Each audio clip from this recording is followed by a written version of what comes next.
and final movement for this dynamic warm-up is going to be a thoracic spine focused exercise. Our thoracic spine is very, very important for shoulder health, so we want to make sure that it's moving appropriately. It's also going to wake up our scapular stabilizers, and since we're going to be in a half kneeling position, it's also going to wake up our hips and our core as well. So what you're going to do is get down on one knee. I like to use a wall or a net as a guide. So usually my inside knee is up here, so I can use this as a guide. But to show you guys, I'm gonna have my other knee up. You're gonna put both of your hands in front of you, tighten your core, and then I want you to act like you are pulling back a bow and arrow. So I'm gonna follow the line of my arm, line of my shoulder blades, and reach back through here. Hold for about 1 to 2 seconds, slide forward.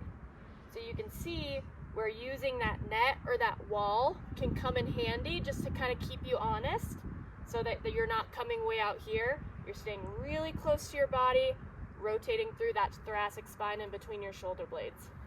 If you are unable to get down on a knee, or if this hurts, you could put a pad under your down knee, or you could also do it in a staggered stance like this.